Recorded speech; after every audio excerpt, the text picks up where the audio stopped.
Welcome, Mage. I'm Rhino, and today we're gonna do Bloomburrow on a budget. Okay, so with Bloomburrow on a budget, what we're going to do is we're going to come up with our top 10 Bloomburrow cards that we think are going to be the most used within Commander, the ones that we see the most. And we've got two from each color. So we didn't go with the multicoloreds because those get really limited as to what decks that they're in. And then after that, we're going to tell you a little bit about how we Yeah. saved so much money on this set. You might want to say, yeah, let's call it that. We saved Mm, so much money on this set. yeah. So before we jump in to our top 10, we're going to do our honorable mentions. And our honorable mentions are, of course, the villages. So each village has, you know, it doesn't come in tapped, so that's really cool. That's really Yeah. nice. It can be used for casting creatures, uh, and it has an added ability. And most of them, the added abilities aren't too awfully bad. hmm So, And what was it? Was it the Lily Pad Village? which one? There's, Uh, I mean, they all have, like a little added ability if a certain type of creature came in, which of course all the creatures are in Bloomburrow. But there's a lot of them, like the Rock Face Village, where a target lizard, if a target lizard, uh, you can target a lizard, and it gets +1/+0 and gains haste until end of turn. And there are lizard decks out there that aren't in Bloomburrow. Same thing with like the Oak Hollow, uh, you know, frog, rabbit, raccoon, or squirrel. That one's kind of difficult to do, but there are frogs out there. Uh, but the others have like bats and rats and all sorts of really Nats. really common cards. So what we're going to do is we are going to do our top 10. So starting at number 10 is Austerium Mancer Adept. Yeah. So it's got Death Touch, and you can cast creature spells from a graveyard by foraging as well. So why is this one so cool? Well, for one thing, it has Death Touch.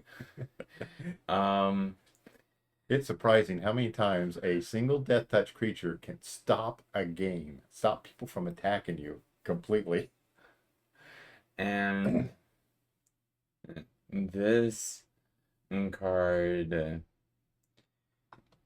you can tap it, and by foraging, I forgot what foraging did. Yeah. Well, with foraging, you can either sacrifice food or you can exile 3 other cards from your graveyard. So, yeah, you can bring a card back pretty easily. Yeah, granted, that's just to your hand. No, you can cast a creature, so it's casting. It's not returning. There's other cards that will allow you to return things to your hand. I don't think any of those made it on our list, though. So for number 10, Osteomancer Adept, really nice black card, Death Touch, pretty darn cool, I would think. And we'll see a lot of that in future decks. So number 9 is Artist Town. Well, it is a class. Um, you can loot and non-creature spells you cast cost one less. that's really cool. And then you level it up again, and And you can start pinging things. by two No, more. yeah, by an extra 2 extra. So you add an extra 2 to any of your attacks. So that's really nice. That's the and even though it's an enchantment, it's one of those that kind of gets in underneath the radar. You know, not a lot of people really go nuts for removing enchantments when it's something like, oh, you're just looting. That's not a big deal. You know, okay, non-creature spells cost you 1 less commander. That's pretty good. But you know, it's we think that we're going to see a lot more of this, and this is yet another really good budget card from Bloomburrow. All right, so number 8 is white card. Parting and Gust. So 2 white. You can gift a tapped fish. And you can exile a target non-token creature. Now, if you did the gift, then you can bounce something and return it back to the battlefield with a 1/1 counter on it. So this has got that dual utility. It's good for exiling somebody else's card, other creature, but then it's also good for doing a flicker effect sort of thing. Maybe you want to flicker your own commander, and it doesn't mind. You don't mind if you give somebody a fish for it. It's just a 1/1 blue fish, so it's not like it's a huge thing. Okay, we're on to number 7, right? Number 7, we're going to be doing yet another black card. Number 7. Yeah. Okay, so what's so great about this? It's 2-drop murder. Okay, and what's the downside? It's sorcery speed. Yeah, that's not that big of a downside, especially if you think on turn 2, you have the ability to murder something, you remove something. So if somebody gets their commander out really quick, you can go, okay, well, my turn comes, boom, murder. Before they have a chance to put up defenses and things like that. So we think that this is going to be, we're going to see a lot of this in future commander games that we run into. Okay, now talking about removal of stuff, we're up to number 6, which is another white card, which is Starfall Invocation. You can give a card, destroy all creatures. creatures. And if the gift was promised, return a card that was put it into the graveyard this turn on the battlefield under your control. So basically steal it. Yeah, you could steal somebody else's big creature, or you can put one of your own creatures back on the battlefield. That's very powerful. Yes, you've given them an extra card draw. This isn't that big of a deal, I don't think. It is pretty expensive. I mean, it's a 5-drop, but it's 5-drop to destroy all creatures, and then with the added ability to steal, that's pretty darn cool, I think. Okay, so we are up to number 4. We're up to number 5. Oh yeah. Number 5 comes after 6. Now this one is this is one of my favorites. And I was really hoping that this would be higher on the list, but it isn't. I mean, it's pretty good though. It's a 3-drop, 1/1, trample. Winners battlefield put 1/1 counter on each other squirrel and or food you control. Okay. Okay. Uh, so whenever another squirrel or food you control enters, put a 1/1 counter on Honored Dray Leader.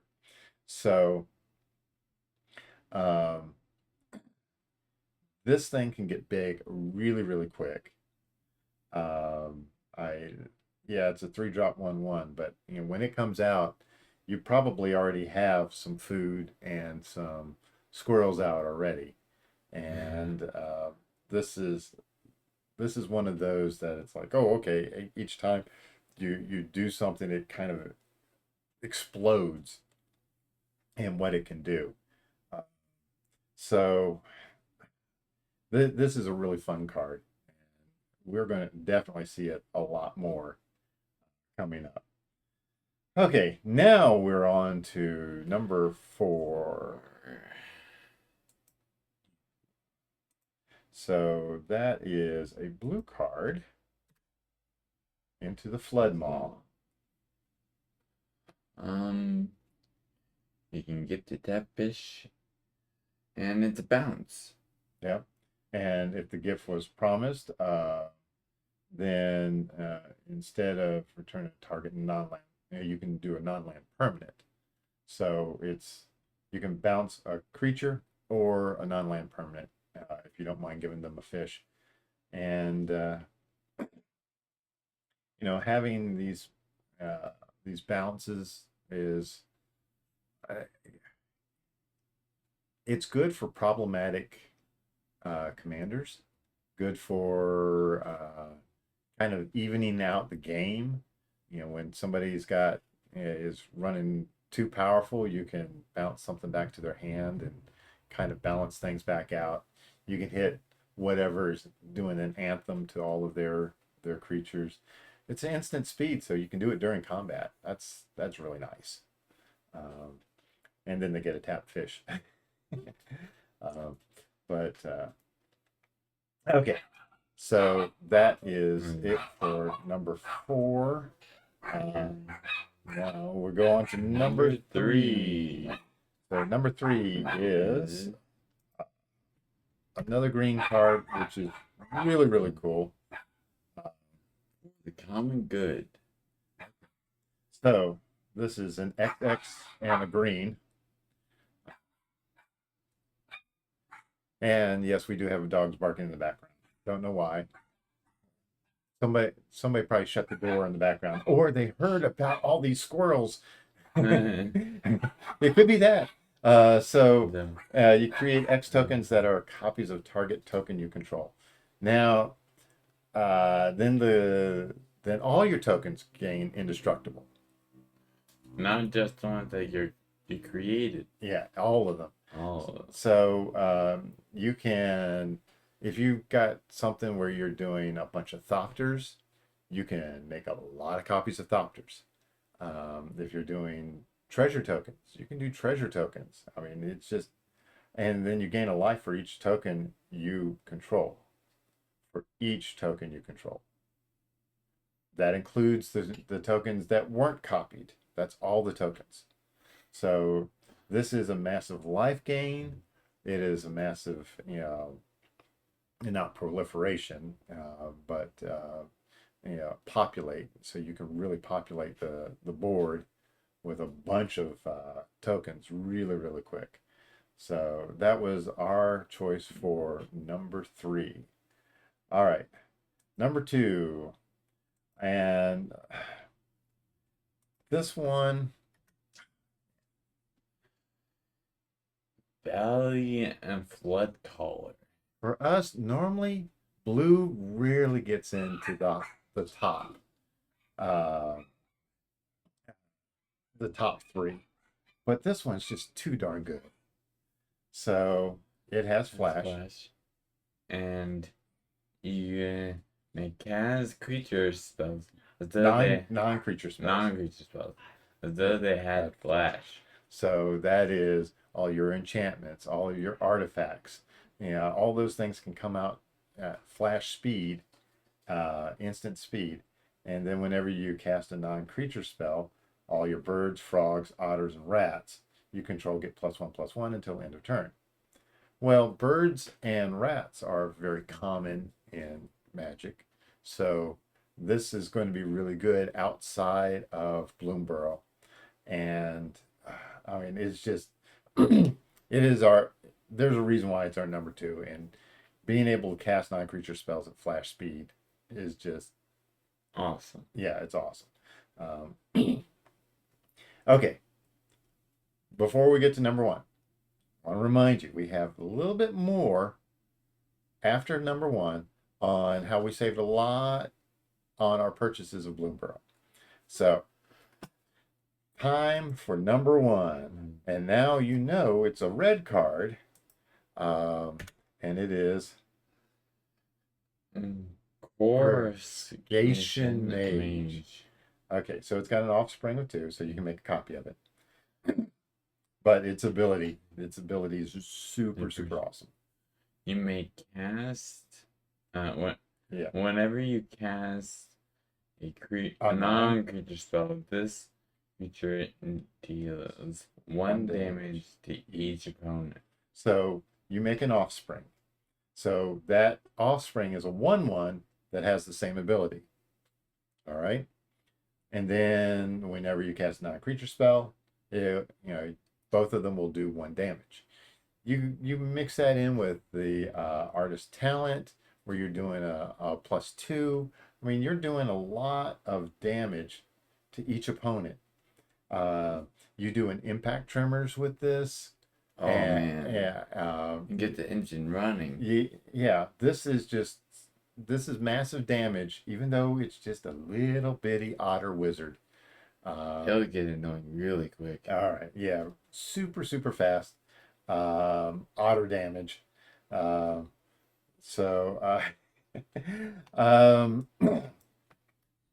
so that is our top 10. And in the comments, if you think there is a better budget card that we should have put in here from Bloomburrow, put it in the comments so we know the way that you're thinking. But what we're going to do here now is, let's see here. We are going to tell you a little bit about the way we went through Bloomburrow. Okay, in the past, whenever a new set came out, and we've been doing this for 9 years now. We're coming up on our 9-year anniversary doing this channel. Actually, we've been doing Magic together since you were 7, so that's that's 11 years. What we would do is we'd go to the pre-release. We would get 2 pre-release kits, sometimes 3 if my daughter would go.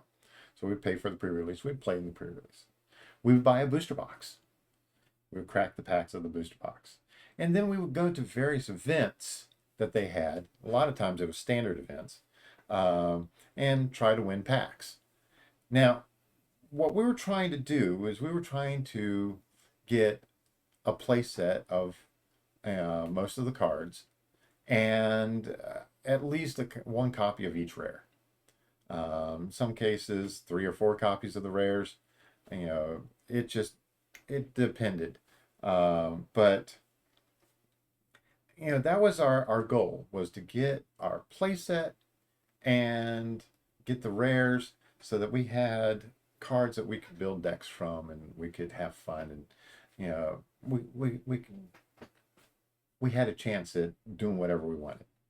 However, this time Rhino made a decision. Dun, dun, dun.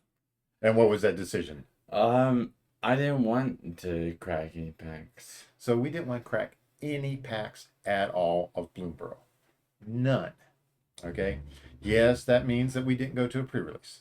We did not get pre-release kits. We didn't get a booster box. We didn't get bundles. We haven't gone to any events that have packs, Bloomburrow packs, as the prizes.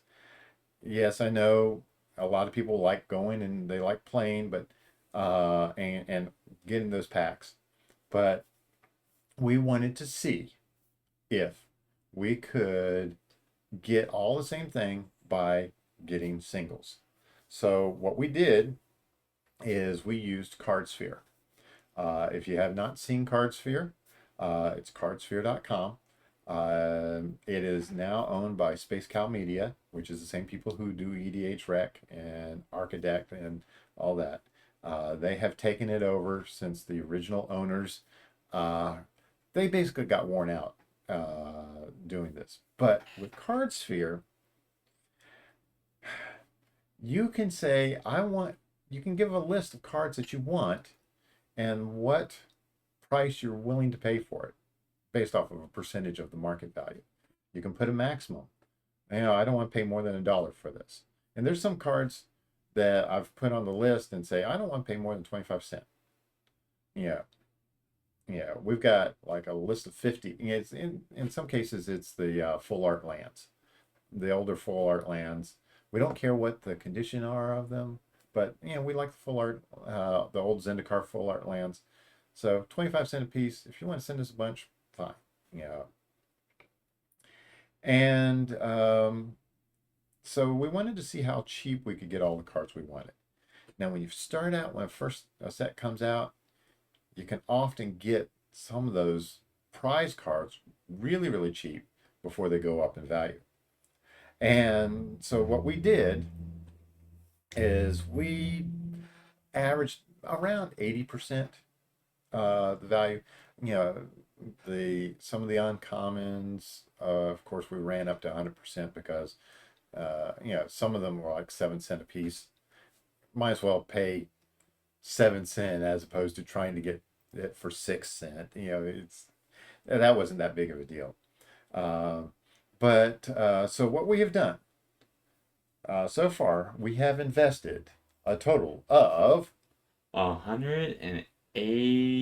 $108, and we are just 7 cards shy of getting our goal. Now those cards, some of them are the more expensive cards.